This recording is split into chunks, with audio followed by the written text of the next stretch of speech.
Bonjour à vous communauté, mon nom est Yves Lantier et bienvenue à En Résumé.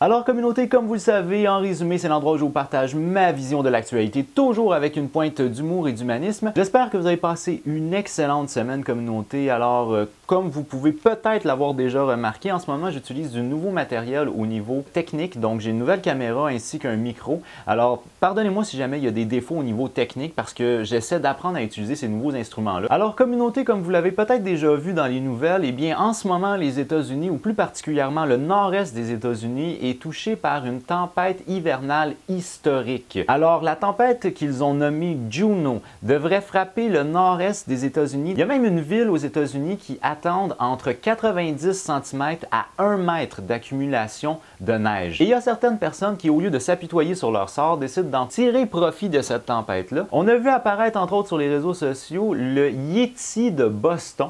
Alors, il y a un homme qui se promène dans les rues de Boston et qui aide les gens à retourner chez eux. Et il se fait prendre en photo, ou il se prend lui-même en photo, publie ça sur Twitter. Alors, il y a des gens qui réussissent à tirer profit de cette tempête-là, entre autres en faisant du ski dans la grande ville de New York. Il y a d'autres personnes qui, eux, vont vivre ça un petit peu plus difficilement. Maintenant, une autre nouvelle qui a vraiment fait un immense tabac au niveau de la communication médiatique internationale. C'est notre joueuse de tennis Eugénie Bouchard que j'adore. Elle est tellement charmante, cette jeune femme-là. Eugénie Bouchard a fait parler d'elle indirectement, si vous voulez, au travers du monde. Pourquoi? Après un match, il y a un reporter qui lui a demandé de faire un twirl, c'est-à-dire de tourner sur elle-même pour montrer sa robe. C'est devenu un scandale. Moi, ce que j'ai remarqué, c'est surtout au Royaume-Uni, mais aussi un peu dans le Canada anglais. On a crié au scandale pour le sexisme. Donc, ce qu'on reproche au reporter, c'est d'avoir demandé à Eugénie Bouchard d'exhiber sa robe d'une certaine manière qui est pour eux un geste sexiste.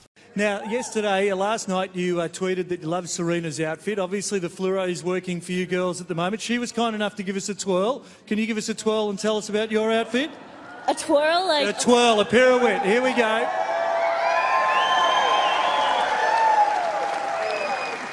I mean, I have to say, I honestly think Serena's outfit is the best, even better than mine. I'm going to give her that.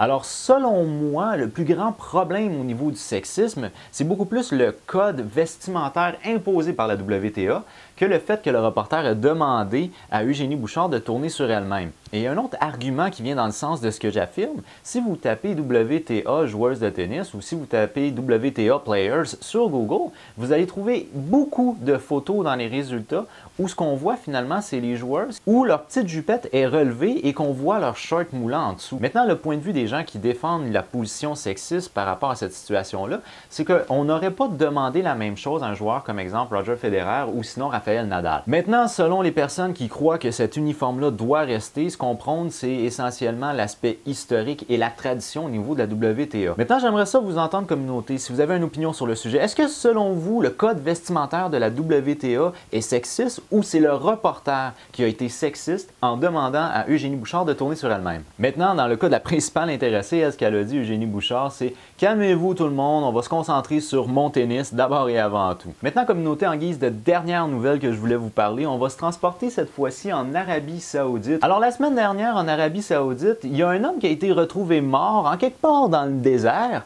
avec les culottes dans son camion, du sperme sur son pénis et un âne attaché à son camion. Les autorités ont donc décelé que cet homme-là a été tué par l'âne qui lui a donné des coups de sabot au niveau de la tête et du corps. Ce qui veut donc dire que cet homme-là a été tué par l'âne après l'avoir sodomisé. What?